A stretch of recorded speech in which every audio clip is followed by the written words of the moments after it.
Welcome everybody, this is Josh Baser from GameWisdom.com. It's time for another live play.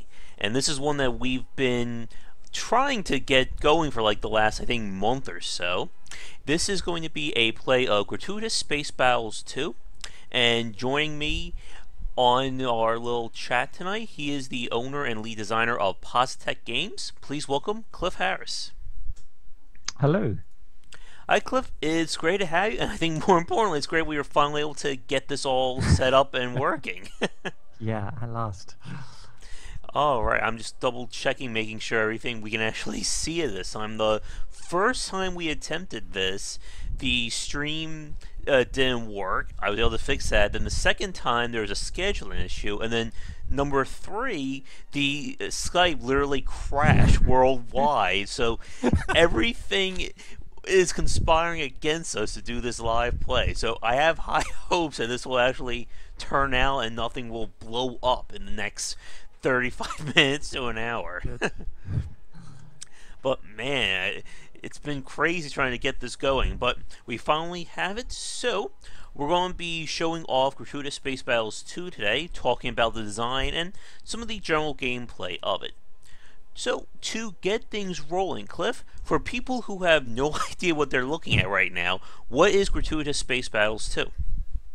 It's very hard to describe because it kind of looks a bit like a real-time strategy game, but it isn't. It's basically a puzzle game, really, because it takes that bit in real-time strategy games where you design your units and you kind of prepare your forces at the start of a battle, and that is the game.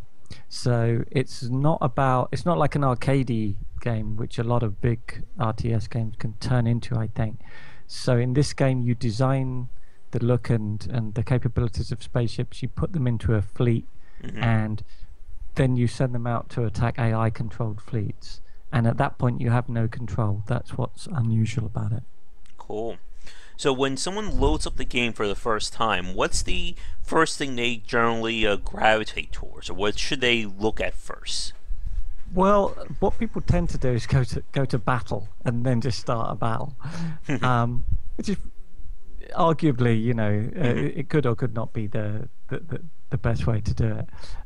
But if you get a single mission, that's the kind of basic system. Everything else is kind of like a sort of add on to it. You can always hit escape if you want to get rid of any tutorial stuff. Alright. So yeah, if you go to deploy fleet, that should hopefully quite quickly There we go. Yeah, just hit escape to quit There out, we go. otherwise it'll go through a whole kind of thing. So basically this is it. Imagine like this is kind of like a real-time strategy game. So those blue icons there, that's your enemy fleet. You don't exactly know what they've got, but that's from a distance what it looks like. And you can drag and drop your own ships onto your deployment area on the map in any kind of combination that you want. And the plan is that you do this quite sensibly. So you have some kind of plan that you'll have a certain number of sort of large cruisers, a certain number of destroyers, some fighters, and you will give them orders and kind of like rules of engagement that will mean that you will actually win this battle. Oh, That's the theory. yeah, that's the theory. Of course, no plan survives first contact, as always. Well, exactly, yeah. This is always the case. So, yeah, you should be able to drag any of those ships and drop them onto the deployment area. Alright. And you can, and these are designs, these aren't actually ships. You can keep dragging the same one dozens of times to have like more copies of a particular ship. There is a quicker way to do this. There's all shortcuts and everything. The only complexity is if you have fighters or gunships on there, then they have to be assigned to a carrier. You can't just, unlike in the first game, you can't just have a bunch of fighters without worrying about how they got there. So you can keep like adding ships until basically you run out of available pilots or money, which you'll do. You can probably add a few more actually. Is there a shortcut for assigning multiple fighters to a single ship? There is. You can sort of drag and select or double click to select loads of similar ships, and it's either Control A or Shift A, and then click on the sort of target. There's shortcuts for everything. Nothing is too kind of fidgety, hopefully. So what you've got there is you've assigned those fighters to like come in with that ship, but then they'll fly off and do whatever they want. You can give them additional orders, so you can say to fighters that they should escort a particular ship or that they should only attack certain enemy ships, and you can get pretty complicated with the combinations of orders. You can also, if you like draw a selection box around a group of ships, if you then, I think it's Shift F, might be Control F. But anyway, if you the other way to do it is to add new order and formation. I think you've done it, haven't you? Yeah, you've already. Yeah, I think you've already done it. So that will like keep everything in a formation, so ships don't sort of head off on their own. That's actually quite important because the ships go at different speeds depending how they're designed. And if you just sort of rush in without knowing what you're doing, without a formation, you have all these little ships that fly ahead of your main fleet, and they just get pulverized. And obviously you don't want that. You want some sort of coherent strategy, at least if you're playing to win. Yeah. So you want pretty much put everyone to cooperative formation just as a starting out type thing when you're learning. Well, these are two different things, because like a formation will say everyone stay in this position relative to each other. Cooperative is one of these sort of nudges to the AI that says when you're choosing who to shoot at ships that other people are shooting at. So it's like concentrate your fire, which in some cases you want that, in some cases you don't want that, depending what sort of weapons you've got.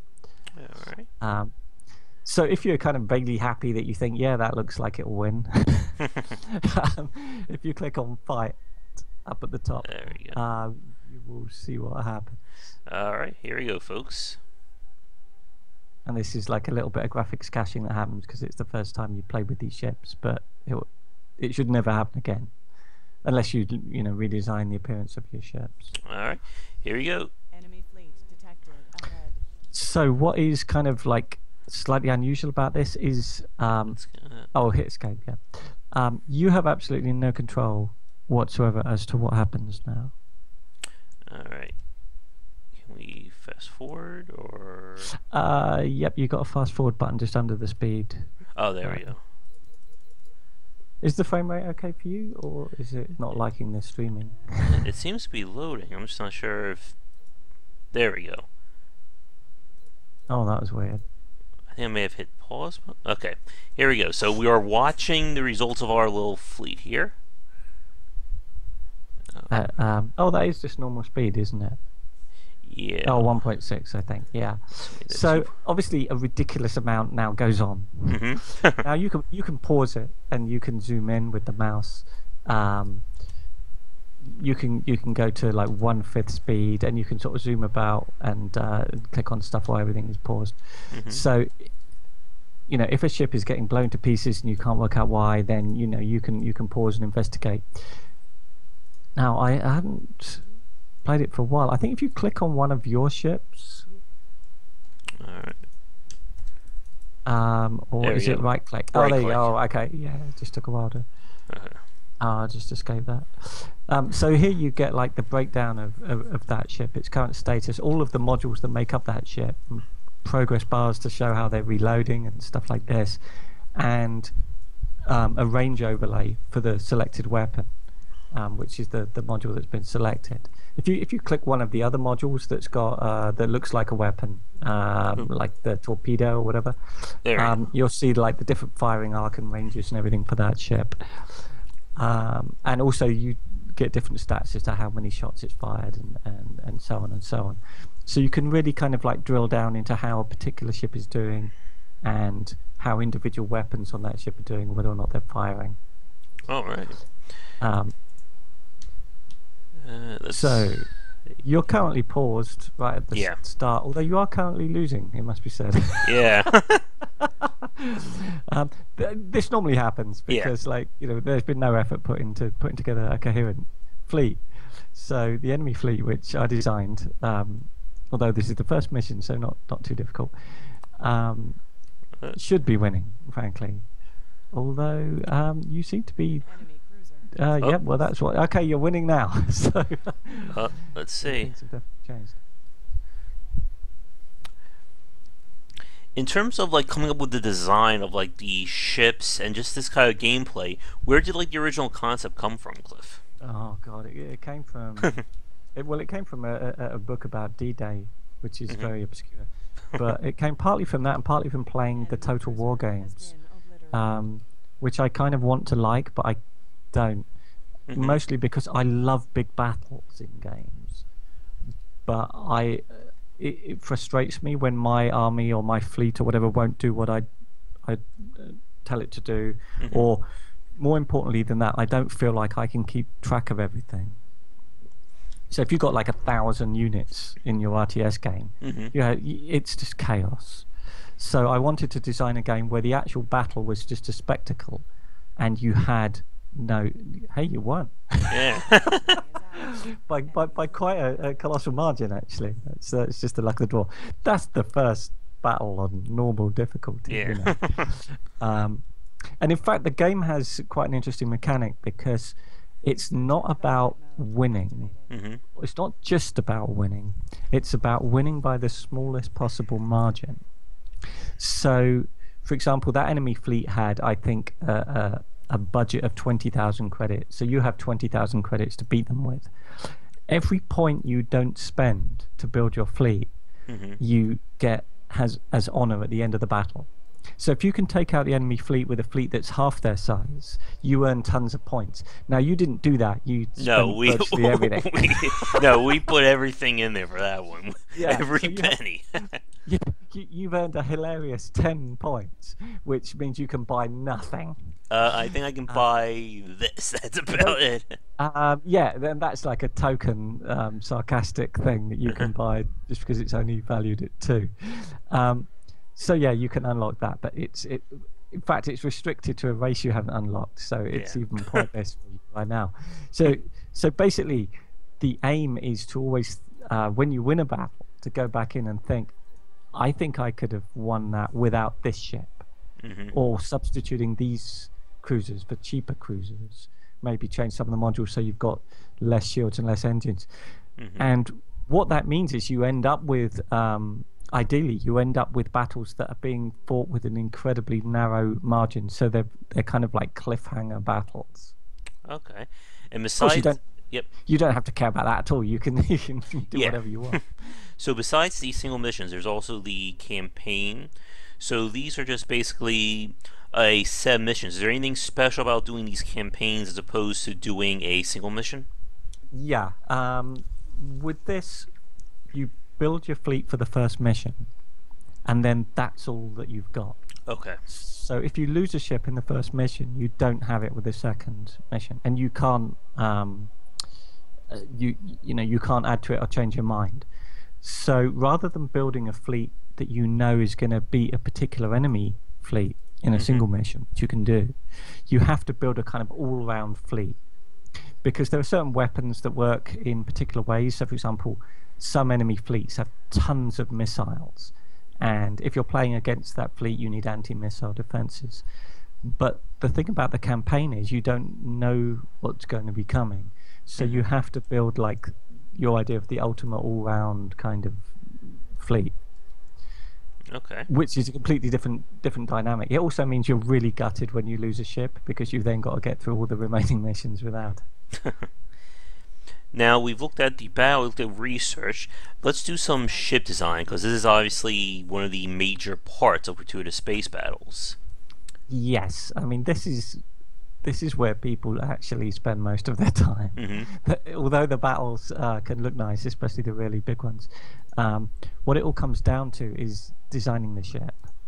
So there's basically 2 aspects to this. There's the bit with all the modules where you're deciding what guns it has, what shields, what engines, stuff like that. And then there's the other side of it where you just design how it looks. The designing how it looks is completely and utterly irrelevant to the game. It's purely for fun. So all your ships can be purple cubes. It doesn't make any difference at all. And like, yeah, people have done this, and people have built very sarcastic-looking ships, and that's absolutely fine. And this is just because, generally speaking, if you're going to play a game where you see loads of spaceships blowing each other up, it would be kind of cool to design the look of them. Mm-hmm. Yep.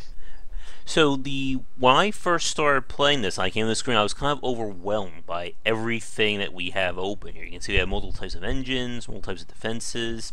So how do you go about building a ship for the first time? Okay, well, basically every ship has to have some engines. When you're building a ship, you're picking a hull for it, which is the very basic outline of like how many slots does it have. And all different sizes of ships as well. You can have fighters, gunships, frigates, destroyers, cruisers, and dreadnoughts. So once you've picked a basic hull for it, you then have to fill up the slots in the ship. You don't actually have to fill all of them, and it can be tactically beneficial to not fill them in certain complicated cases.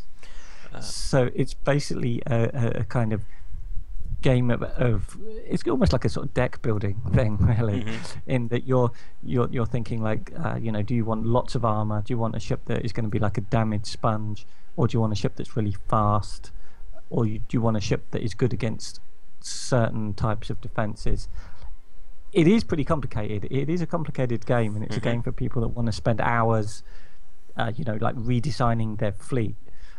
But basically, once you pick a ship, it's a case if you have to have engines, you then generally pick what weapons you want and what defenses you want in terms of shields and armor. And then you need loads of other stuff in order to make that happen. So you need power generators and you need crew. So over here, if you're looking, you can see the various bonuses. So am I right to assume that when it says like speed boost -10 or armor boost -25, those are debuffs for that specific hull type? Okay. Absolutely, yeah. So that's another kind of another sort of hint that you want to pick. You want to pick the hull that works around how you want that ship to be. Some ships are faster, so there's no point in picking a ship with a speed boost and then not giving it decent engines, because you want to get your money's worth from it. And this one obviously has weaker armor and weaker shields according to these hull bonuses. Yeah. But faster ships are harder to hit, so there is that. And also, you can get away because you can set up orders for ships to retreat if they take a certain amount of damage. So obviously, in that case, you want a ship that will turn quick, that's maneuverable, and that can also actually move quick, which are different things in the game. Now, when you're talking about the campaign, how your ships are persistent across each mission, if a ship is close to dying but it doesn't die, does health and armor regenerate after each mission? It does, 100%. Okay. So as long as you can just about drag your burning wreckage out of enemy fire, then you're fine. Okay. Which again changes the way that campaign part of the game is played, because in a single mission you kind of don't care as long as you win. If your entire fleet is vaporized but one guy, that's fine. So it's a completely different play style. Alright, we'll go with this guy first just to start things off, so that will switch over. So, as you were just talking about, here are all the different module slots that we can then equip items to. And as you can see, they come in two different sizes or two different shapes. And if I remember right, the hexagon shapes are for weapons, and then the square ones are simply for all your other components, like defenses, engines, and other stuff. You can actually put a non-weapon in a weapon slot, but you can't do it the other way around. Okay. Which is maybe a little bit confusing, but it's just so it's to stop you having ships that are just full of weapons. Okay. But you can, which you couldn't do anyway because you need power and crew. But I quite like the flexibility of that, of having a ship that maybe you have just one ultimate weapon and then you just cover it in armor. So you can do that. It's not a particularly good tactic actually in the game, but you can do that. All right. So if we look at these weapons up here, what should the player be focusing on in terms of these stats when they're trying to pick what weapons to take with them? Well, you see, the minute someone asked me this, I realized how complicated it Yes, is. this is what got me with the first game. I loaded it up and I was like, "Oh my god, look at all these stats! What am I looking at here?" Yeah, it takes a while, and I can assure you, hardcore players of the game want it to be a lot more complicated than it is. The way to think of it is that basically there are shields, and there is armor, and there is hull. Okay. So the shields go down first, and then the armor gets blown to bits, and then you're actually doing damage to the modules that make up the ship. Okay. Those are the kind of like the 3 layers in the game, and each weapon will be more or less effective against each of those layers. So you've got like a plasma launcher there. Ironically, that does equal damage. That's what the only thing I think is a plasma launcher. But in most cases, you've got weapons that are very good at penetrating shields or very good at cutting through armor, but not the other. So you tend to have to design ships, or more accurately, a fleet with different layers of attack. So you'd have some ships that would take down the enemy shields, and then those ships are kind of useless. And you'd have another layer of ships that have all the weapons that would get through the enemy armor, and then at that point pretty much anything can damage the hull. Alright, and this is what you were talking about when we were showing the battle with, doing setting the order up as being cooperative, so that way ships of different weapon types would basically be able to team up. So you would have your one ship that specifically is a shield killer attack, and then the other ships will follow through with their armor and then whole respective weapons to basically take that ship down. In theory, yeah. In practice, it's really difficult. Yeah, I can see that. Partly because shields regenerate. So that's one of the reasons to have the cooperative order and dedicated ships that take down shields. Because if you've got a ship that just does a bit of damage to a shield, and then it does another little bit of damage to the shield, that shield could stay up forever. So you really need to like mash your fire onto one ship, knock out the shield completely, at which point it won't come back. Now, I just want to reiterate for people listening, the hotkey to give that order to everyone, was that Shift F or Control F? You'd think I'd know that, but I do it without thinking. I think it's Shift. It's one or the other. Yeah, I mean, you can just do it through like add order, Yeah. But in fact, if you go to do it, the GUI tells you what the shortcut is if you mouse over it. So it is, it's not a secret. It is in there. All right. So I'm looking at the stats right now. I just want to make sure that I'm understanding things, and we can say this to the people watching. So obviously, what you just said with whole armor shield, this shows how much of the actual damage. So we go up here at 19. This shows how much of a percent of that damage will actually hit. And then down here we have the penetration values. Right, now this is different. Yeah. Because this isn't actually doing damage. There is a mechanic in the game with resistance and penetration to make it even more complicated, obviously. Yeah.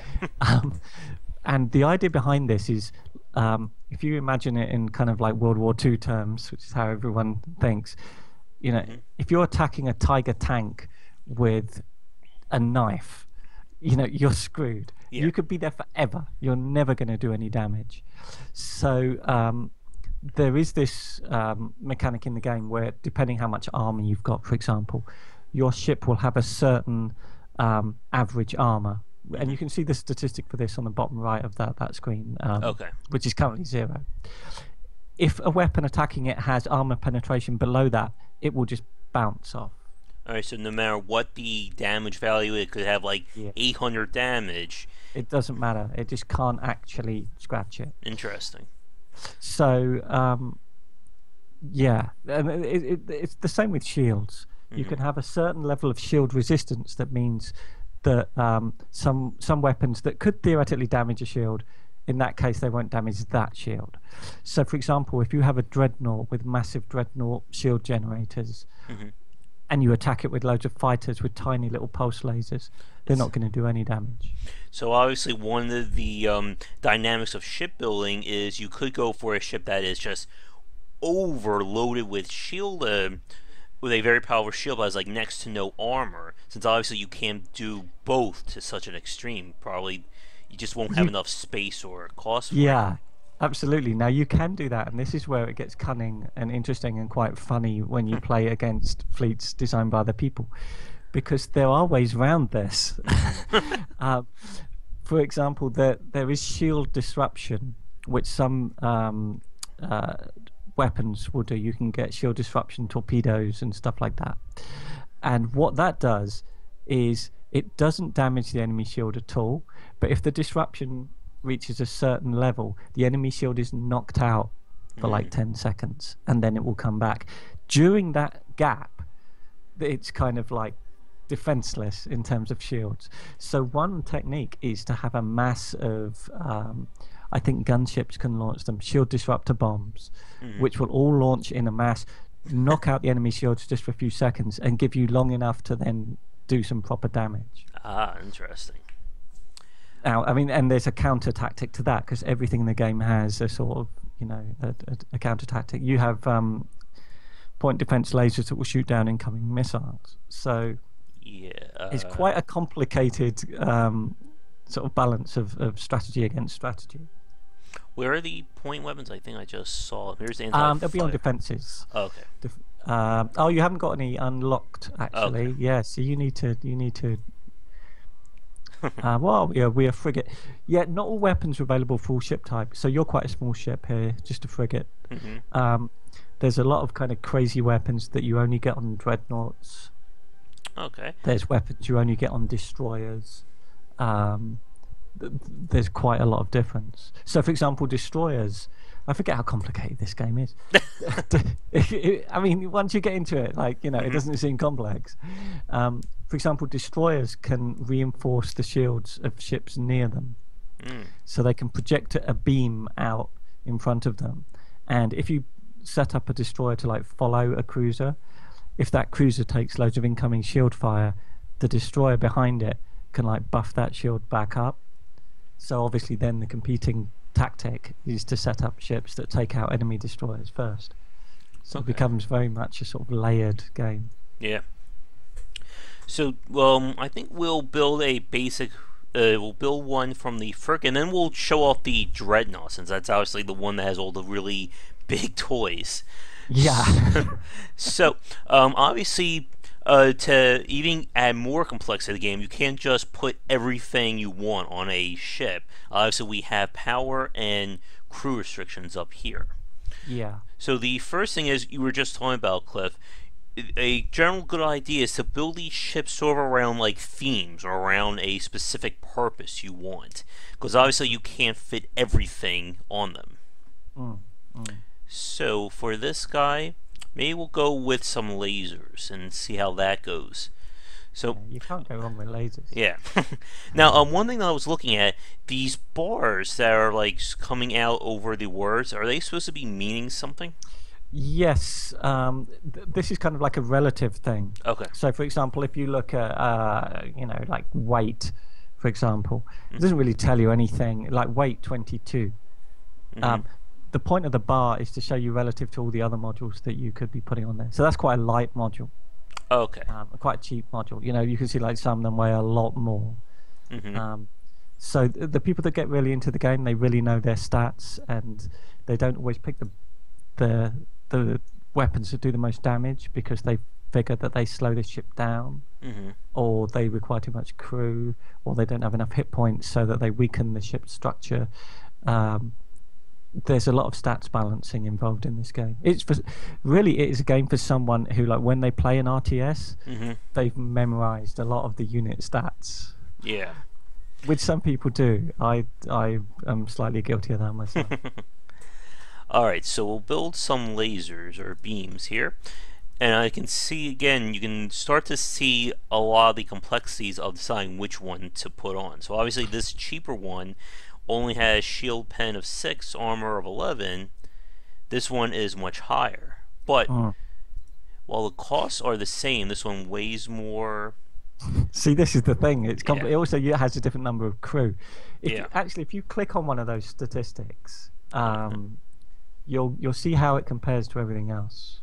All right. So you can see all the other modules that exist. They might not all be available for this hull, but you can kind of see where it sits in terms of that particular statistic. So it's definitely high up on the list. It's almost about halfway between most and least.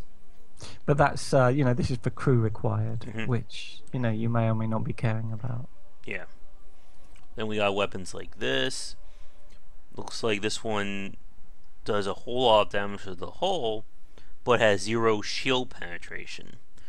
So Yeah, obviously not exactly. one for the first strike, really. This is more like a weapon to finish the guy off. Or you can pair that with weapons that take down enemy shields that disrupt them. And of course, you don't have to have shields. And there are certain battles that are fought with spatial anomalies that prevent shields operating, And then which are hilarious.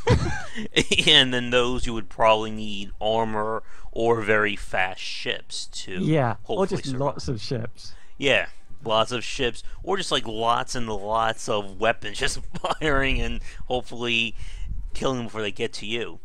So Absolutely. we've got our first laser. So generally speaking, for these types of ships, do you put, as you said, you don't need to fill them with weapons, but for these small ships, do you see players generally load them to bear?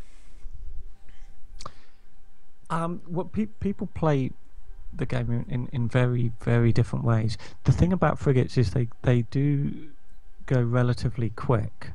Mm-hmm. And they also have weapons that can take out enemy fighters, which the big ships have trouble with. So it kind of depends what you're going to do with the ship. But I would probably have something on a frigate that defends it against fighters. I mean, you've got an Yeah. anti-fighter beam. They're pretty good because they track fast, so they can actually hit enemy fighters. Because every weapon has a tracking speed, and the chance of it hitting a ship depends on the relationship between the tracking speed and the speed of the enemy ship. Mm-hmm. And yet again, it's not that simple because you can have tractor beams that capture enemy ships as they fly past and hold them and slow them down. You can also have limpet launchers, which are like little magnetic weights which fly out and attach to enemy ships to slow them down. So, do you get fast tracking weapons to shoot down enemy ships, or do you have limpet mines that will go out there and slow the enemy ship so it doesn't matter? It's it's all a trade-off. So what's this defense laser? Does this do anything special, or is it just a regular weapon? It's a regular weapon, but it's just its statistics mean that it's good for defense because it has a fairly good tracking speed. It fires very quickly, so that sort of thing's pretty good against fighters. Okay. And let's see. And just for the hell of it, we'll play flak cannon on just for like a little shotgun effect. Yeah. Alright, so we've got weapons on.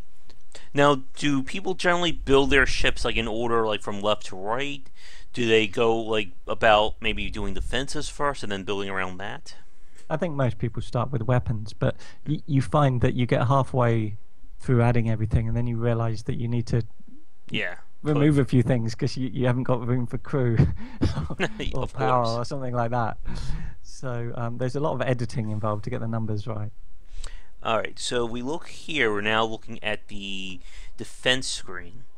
If we see here, so damage absorbable. So what gives us the, I guess, the armor resistance? Like what stat gives us that one?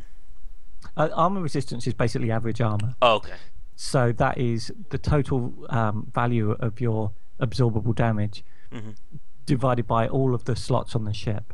So the more, I mean, it works as you'd expect. The more armor you add to the ship, the kind of thicker it is all over the ship, Okay.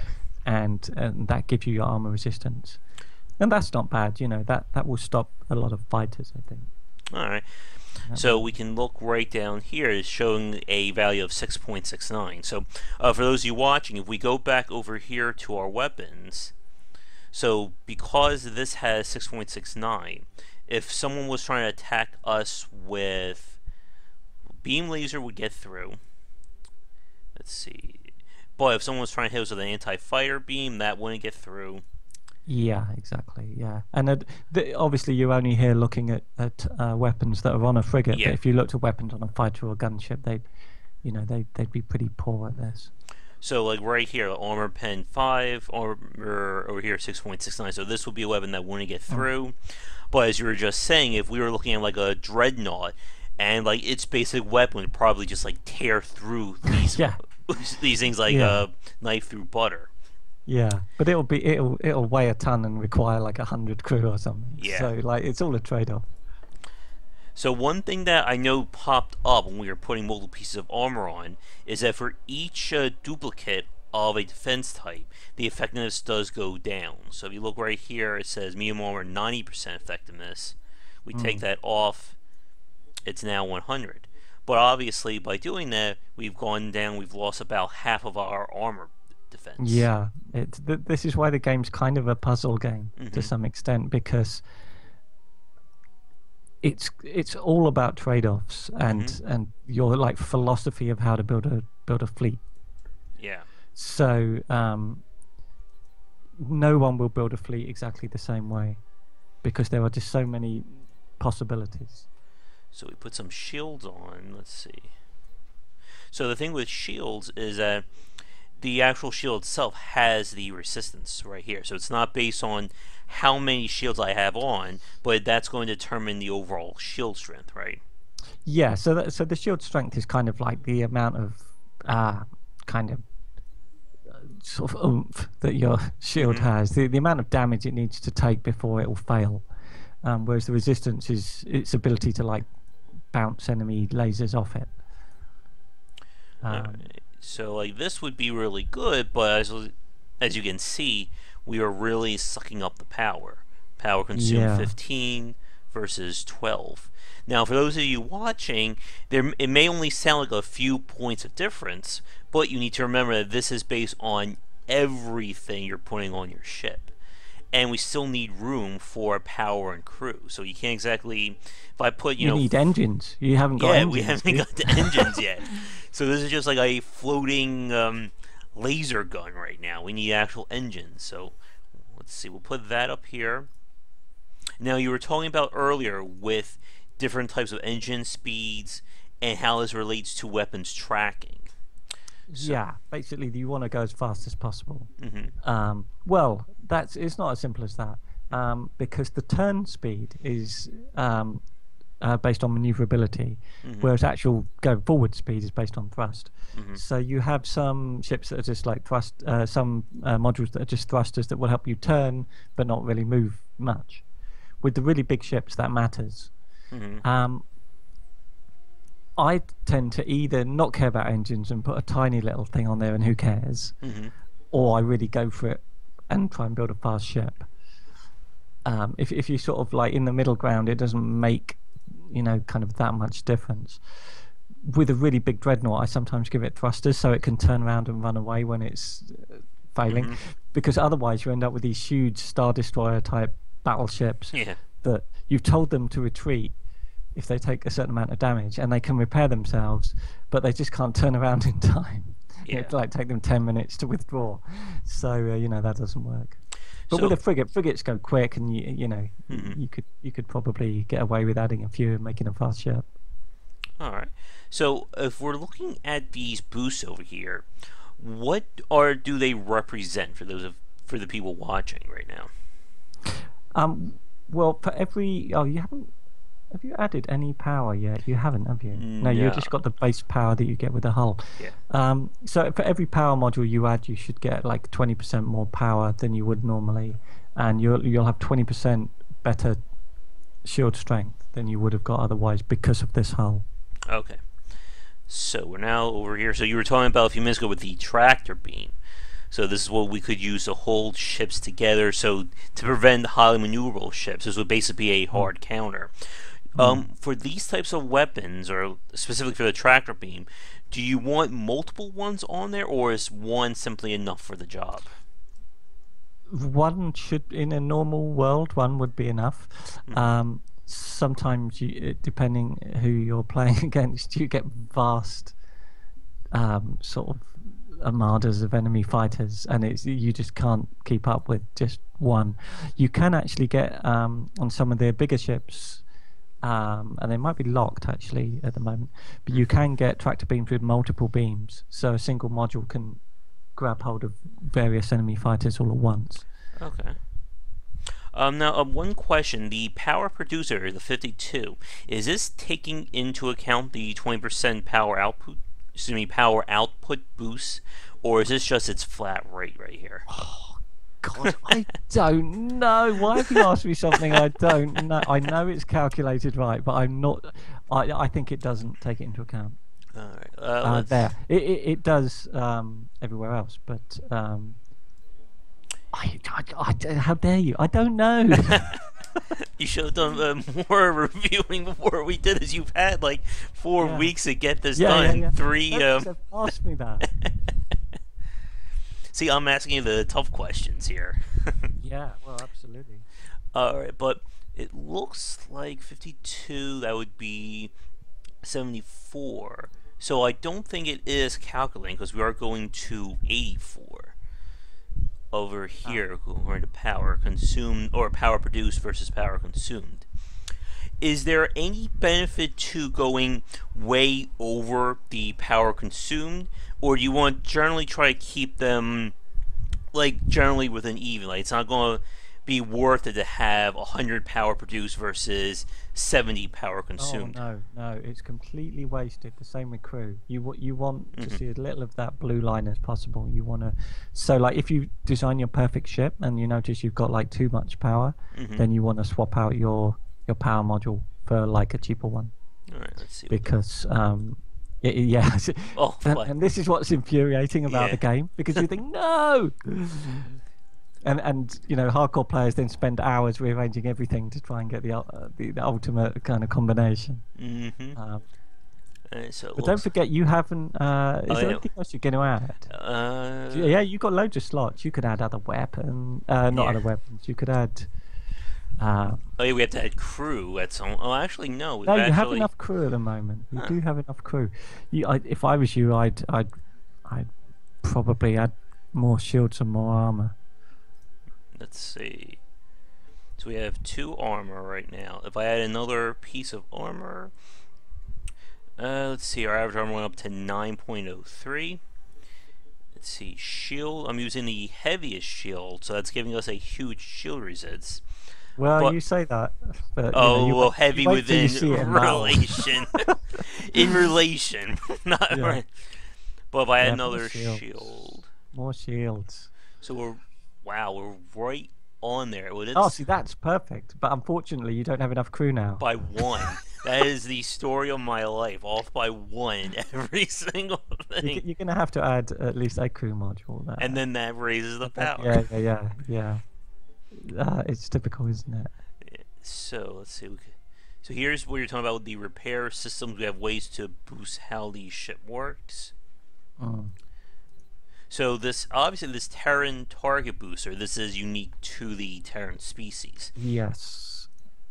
So if we look here, is there a way to set up a comparison between 2 pieces or 2 comparative modules? No, apart from if you're clicking a particular stat at the bottom, then you get that chart showing all of them. But no, there isn't a way to compare all of them with 2 modules side by side. No, not easily. Okay, so I think we're about full. I think I can put just. Of course, that takes us way over. Oh, all right. See, I got it. We'll do a up. Of course, now we're still way over. Yeah, but it's not disastrous. I mean, you know, this is a big part of the game. Of course. Let's see. Ooh, oh, that was outside. So what do you think this last slot should have? Oh, you got another slot. Well, I'd go shields. All right.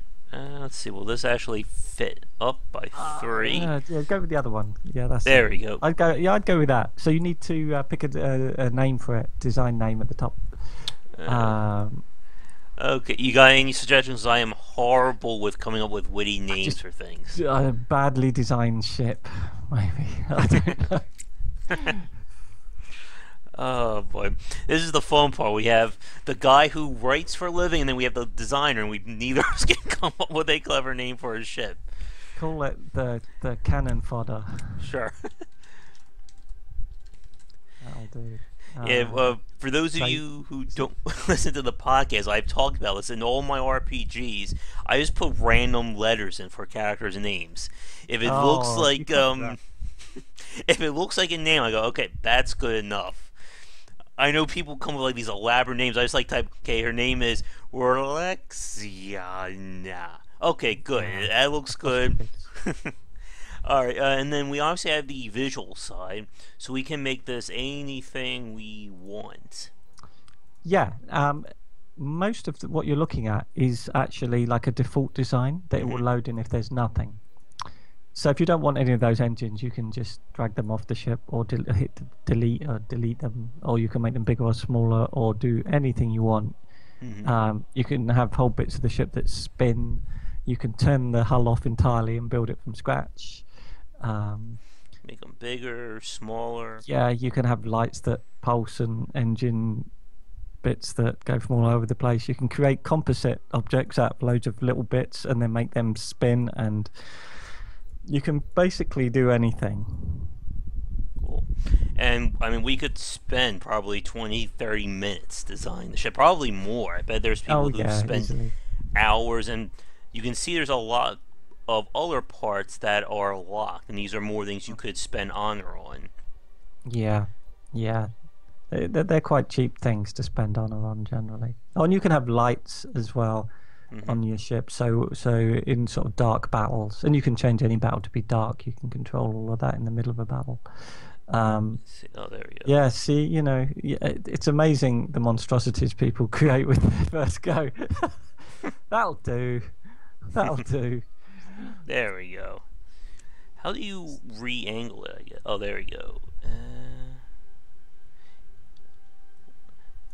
Okay, that's good enough for that. And you can see now these effects right here. Are these something else you can select? Yeah, you could change. Oh, there they are, right glow here. and make them bigger and smaller, and you can rotate things. If I think it's you hold down Control or Shift, I can't remember, and do the mouse wheel, and yeah, it's there's quite a lot of nonsense you can achieve here. People have done Borg cubes that look amazing. Oh man, I bet. Don't forget to save it. It's actually forgotten your Yeah. design name because you didn't save it. Now, for the people who do go for like those very special ships, is that done just via the in-game editor? Do they actually do mods for Gratuitous Space Battles? Well, actually, if you go back to the module screen, and I'm going to save that before we. yeah, when you save it, it will come up. There just we go. yeah, whatever.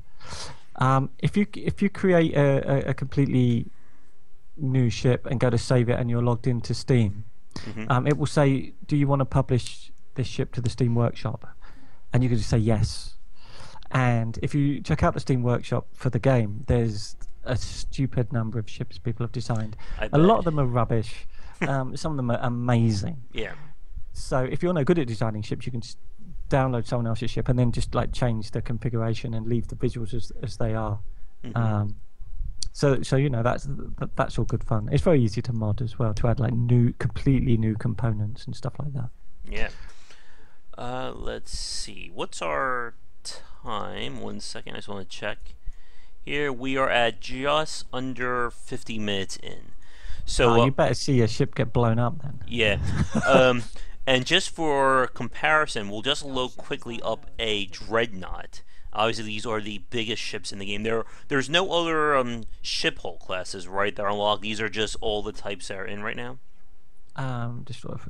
Yeah. I mean that's for that particular race. So you've got 4 races, so there's a lot more.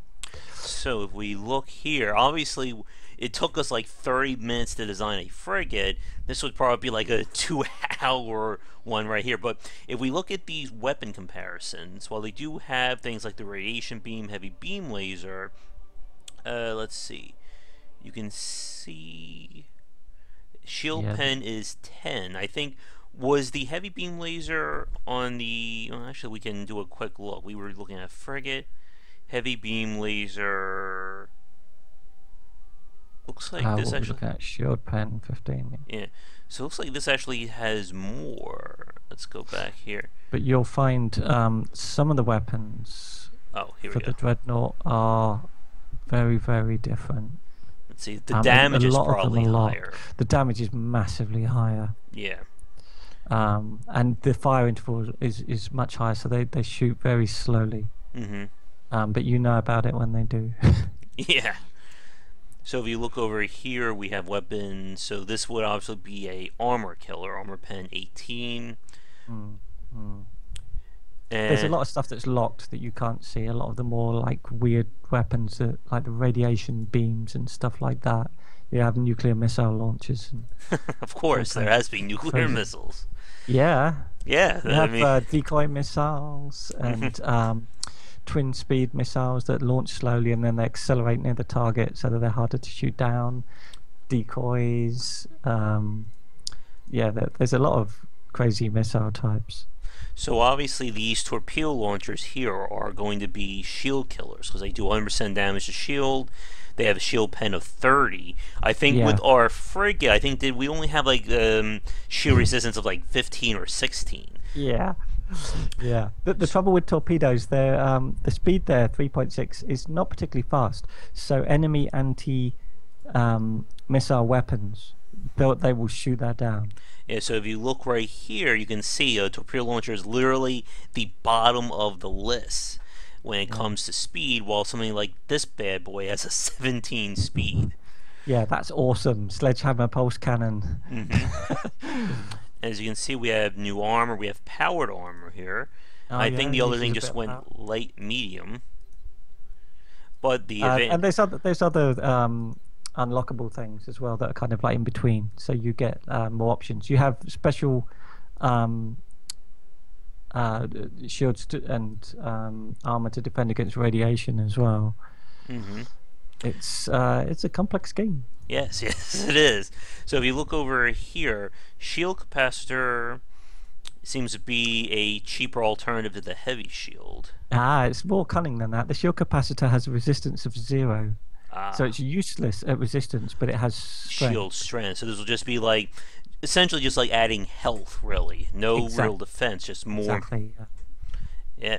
And again, I mean, for someone who, as you were saying, Cliff, someone who loves to get into the details of these types of things, you could really spend hours up to days designing your ships. I think you made a really good comparison earlier, comparing Gratuitous Space Battles akin to a collectible card game, and how you're building your deck. And essentially, each ship really is itself a deck, because you're really building every little module, every little component. And as we talked about, what we've been doing is simply with the basic unlocks. I don't have any of the fancier toys available, and you can see we still have tons of options here in terms of how to build the ship. I mean, look at this ship. We have 1, 2, 3, 6, 8, 10, 12 different weapons we could fit onto this ship. So that's 12 different weapons with their own power and crew. Mm-hmm. And I mean, we could, and obviously we're not even talking about the visual side. So I mean, we got all this. So as you were saying, I bet a lot of people don't even, do they even care about the battles, or they just focus on ship building?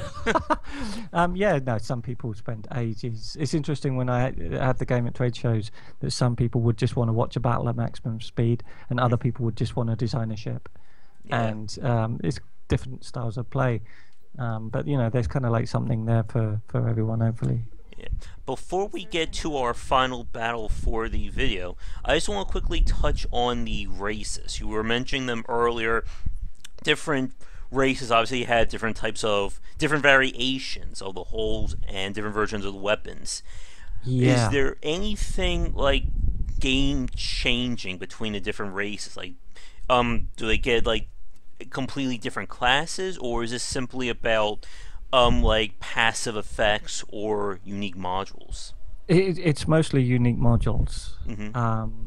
So they have their own kind of like strengths.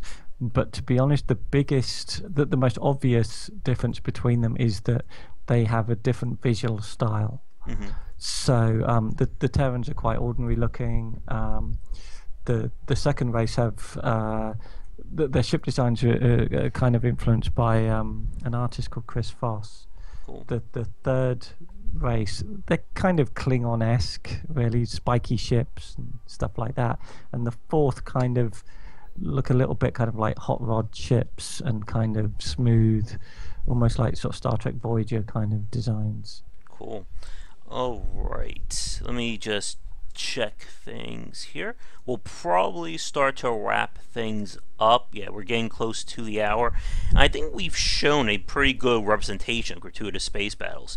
One of these days, if the world doesn't get blown up or Skype goes down again, it would be great to have you on to talk about like some of your other titles like Democracy.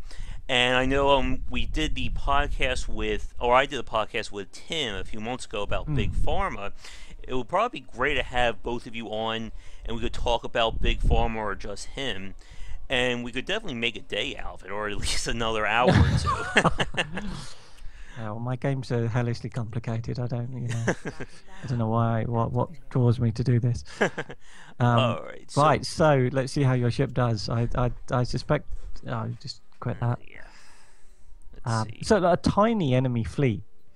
So what did we? Oh, did we not give it a name? Is that it on the end? Is that? That must be it, mustn't it? Drag that on there. Have a look. Is this it? Did you actually save it? I'm pretty sure I did. Let's see. It should have been saved. Let's see. See if you can load it in. No. I thought No, you didn't. I thought you'd saved it. Yeah. That was weird. I gave it a name, I hit save. Unless did I have to hit someone else to confirm it? Let's see. No, it's not there, is it? No. Oh my god. Oh. Starship design mode. To think your hard work has been... Hang on, no, that's it, isn't it? No. No, it's not. No, it's Let's not. see. No. Here's a cruiser, fighter, frigate. Weird. No. That was weird. Oh my god, if you found a bug. That would be perfect. That would be awful. I'm sure there is. I would hear about it if there's such a thing. Let me see what happened here. I'm just gonna do the test. Yeah. The ship design. That's okay. Wait, here it is. Hang on. What the hell? Wait a minute here. Oh, I know what happened. Did you pick a different race? I don't know. I was still doing Terran. Yeah, I think I know what happened. If you go back into a battle. Alright. Because I thought this was weird. And oh, wait a minute. Let's see. yeah, I think when you were on the race, if you go to deploy the fleet, I think when you were on the race screen, you may have changed race. Could be. But if you change it back, it will reappear. Alright. How do we change the race? Change race is like on the left.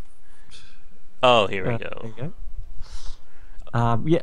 Oh. We were a Terran. Was it definitely a Terran? It was definitely a Terran ship, wasn't Yeah. it? Do we have to... No? That's weird. See, I really thought it was that ship at the end there.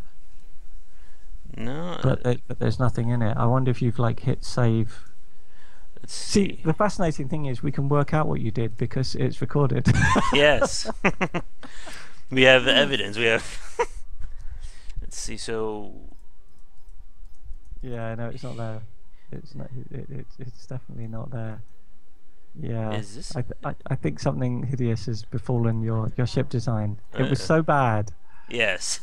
It's been rejected by the it's been rejected by the Admiralty as unusable for battle. Yeah, that's weird. It's not here. But if we go to save, there it is. Well, it always surprises on these live plays. You never know.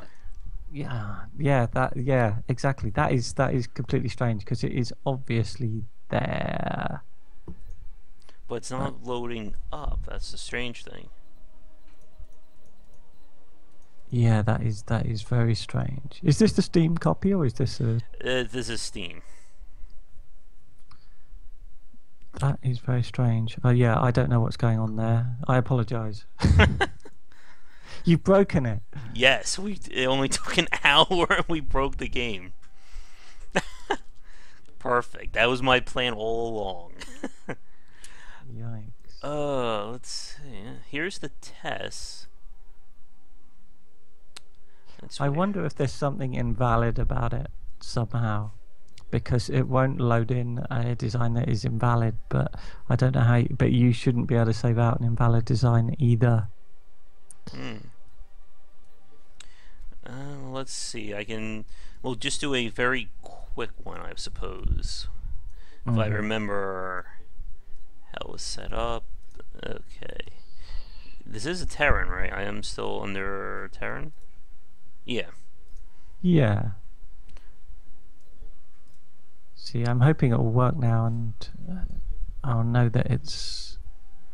Alright. And we'll have another shield. We have two typical. armor. Now you need a bit more power and a bit more crew. It's typical. Yes, of course. We'll swap this guy out, put this. Now we have too much, but I have slots so I can... Ugh. I need more crew. Hey, yeah. Oh no, you got one slot free. Armor, because armor is always worth it because there's no power or crew requirement for most armor. Okay, so you want to save that as something distinctive sounding. Alright. Let's see. Let's see if this actually works. Alright. Save. Starship design blueprints. Alright, see this is what you should have got earlier, so skip that, yeah. Okay. So we go over here. Yeah, it's there, it's there. Okay, thank you. Excellent. There it is. And look, there the other one popped up too. Where did he come What the from? hell? Load it in, load it in. Okay. This I can't tell if that's it or not. I think it is. If we go over here to visual, yeah, this is it. Yeah, you've designed a sort of similar layout. Oh well, let's go back into the battle, and you should be able to load that then. All right, let's try this again. All right. I'm gonna go and have a drink if that doesn't work. Cannon fodder, there it is. There There it it is. is. So what happened? It's obviously your fault. I don't Yeah. know, but I'm sure that'll be victorious. Yeah. With a name like maybe. Can Fodder, you expect it to be of the highest class, best It's a shit. learning experience. Yeah, there you go. In terms of like actually placing your ships, we didn't talk about this earlier. Do you generally place the smaller ships in front and then the bigger ones in back? Oh, if only it were that simple. Yeah. I place frigates in front, then cruisers behind, and dreadnoughts behind that. But then I have normally a cluster of destroyers around the cruisers or dreadnoughts in order to provide shield support. Is there And sometimes I'll have carriers, which I'll put right at the back and give them hardly any engine, so they stay at the back while the fighters go out. Is there a way to simply like copy this instead of having to go over here and drag? Is there a way to just like take like 5 of these out, kind of? It's kind of hard to explain. Like just like copy like right through here. If you select more than one ship, you can then do the save, which is the save at the top. Yeah, that saves out a formation. Okay. You can then load in a formation. Okay. So if you have a really complicated arrangement of stuff, you can effectively copy and paste it all over the place, which is handy because this is a tiny battle. Some of the battles are 10 times this size, and you have a ridiculous number of ships. Okay. Yep. Yeah, this is what I was kind of in trouble with, like trying to select multiple fighters and then just assign them all to one ship. Yeah, so it should be Shift A, is it? Shift A or Control A? Okay. Oh, there you go. There we go. Yeah. Let's see. Did it actually pop up? Let's see. Huh. I don't see the pop-up going up here. All I right. see. Oh. More bugs for you to find. All right. Yeah, it works for everyone else. Yeah. So we'll set this to cooperative. Let's see. Does it actually? It's still not popping up. Yeah, that's weird. Alright, did it actually confirm? Let's see. There's Yeah, because ship. it'll disappear from there if you add it. Oh, okay. It's at the bottom of your list. You'll see if you close Oh, that, it's at the right bottom. here. So yeah, go for it. Fight. Alright, here we go. Fight, fight, fight. Okay. I think you're going to win because of the dreadnoughts, not because of anything you've designed. But I think the dreadnoughts will pull it off. Yep. Let's see. Is that our ship? Yeah, I think so. The whole Oh mismatch. yeah. That's definitely something you've designed. Yes. Let's get out of there. Oh. There we go. Oh, there's those Yeah, so fighters. Oh, we didn't give it tractor beams in the end, did you? I don't know. No, I think we just went for point lasers. Oh, you can see there where the enemy lasers kind of bounce off. That's where your oh, no, not there. Those are heavy lasers. They're actually working. Yeah, from this big boy right here. Yeah. But some of sometimes you get lasers that look like that they're kind of reflecting. Shield disruption. Shield stability. So your shields have been taken out not by force but by some kind of shield disruption weapon. So obviously this guy has no armor left, so he's just a Yeah, sitting he's screwed duck. now, Yes. big time. You can see these little fighters. Uh-oh, someone's about to go. Let's see. Yeah, he's vastly outgunned by the lasers from those other ships. And there you see shield disruption popping up. Yeah. They've got some sort of shield disruption capability, but they don't have enough weapons to kind of follow it through. Mm-hmm. So they're temporarily taking down your shields, but then they just don't have the firepower to take you out afterwards. Alright, who's left?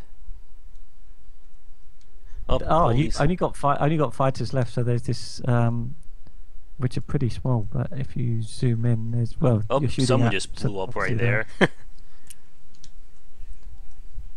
You can Yeah, see. so you are taking them out one by one. Oh, There we go. yeah. And we did when we earned 0 You've honor. unlocked indestructible. Yay. Didn't actually lose a ship. Yeah, but 0 honor exactly. See, you try doing that with one frigate. That's the real skill. Mm-hmm. One very, very powerful frigate, hopefully. Research and development. Yeah, Alright. yeah. Still 0 honor, obviously, because you know. Yeah, because But there we you kind go. of overpowered the whole thing there. That may have been considered overkill, just maybe. Yeah, I think so. And obviously we can go through, or obviously we can't do it now, but someone can play through. We have all these single missions. We got campaign, and then you can actually design your own scenario here. You can design, and you can also play a challenge, which has been uploaded by someone else. Basically, whenever you win, or whenever you design anything, Mm-hmm. Here we there go. may. Oh yeah. So these are all challenges that have been uploaded by other players, complete with their fleet designs, their individual ship designs, and the visuals for them. And you can rate them for sort of fun and difficulty and everything. So yeah, there's a kind of crazy number of battles to fight if Definitely. you get the bug. Yep, or if you just want to spend like 5 hours building your ships, and then you can, as you said, upload them to the Steam Workshop and let other people take a crack at them. Yeah, absolutely. You can also, with the custom battle, you can basically set up both sides, so you can design one fleet and then pit it against another fleet just for your own amusement. Yep, and we have mods too you can play with. So obviously, I assume people have built total conversion mods by now. Well, yeah, people are pretty keen Yeah. on modding this side of stuff. So yeah, there's plenty there to sort of investigate. Cool. Alright, but I think that is going to do it. We've gone over our hour, and I think we've pretty much shown everything there is to Gratuitous Space Battles, at least to start out. Because again, with all the various researches, the campaigns, we could spend, or you could spend a whole lot of time playing the game. Yeah, well, hopefully. Yeah. But I think we will call it for tonight. Cliff, if you wouldn't mind just hanging on Skype for like a few minutes, I just want to ask you a few things Okay. off record. And for those of you who've been watching this either live or record on YouTube, thanks so much for tuning in. For the YouTube crowd, if you enjoy the video and want to see more, please like and subscribe to the channel. It'll help me out a lot. And of course, everybody, please check out game-wisdom.com for posts and podcasts relating to game design and the industry. I have interviews up with Tim from Twice Circle on Big Pharma, and of course, my interview with Cliff when we talk more about Positech and game design there. And of course, please check out our Patreon campaign to secure some much needed monthly funding for the site and everything. You can find me on Patreon under Josh Beiser or Game Wisdom, and any donations would be greatly appreciated. And lastly, for the YouTube crowd, if you'd like to watch not only my streams live, but sign in and check out these live plays when we have them, the Twitch channel is GW Beiser. Regular streams are at 10 Eastern most nights, and if you subscribe to the channel, you'll get updates whenever we do, or whenever I post new streams, and you'll get the alert when we do live plays like this. So, before we get going, again, I'd like to thank Cliff for hanging out with me this afternoon. We finally did it. Fate couldn't hold us back any longer. We finally got it working. And yeah, it would definitely be great to have you back on. We need to do a democracy run, because I'm sure there's a whole lot we could talk about in terms of playing that game. Yeah. Oh, yeah. We should definitely do that. Definitely. All right. So again, Cliff, it was a pleasure hanging out with you, and yeah, I hope everyone had some fun watching us blow some ships up and get around whatever that weird bug was with the ships not loading. Well, I think it's clear at this point it was your fault. Yes, of course. And we got evidence here for everyone to look at. We'll let them decide. All right. So again, thanks a lot for tuning in, and I will catch everyone next time. So have a great afternoon and take care.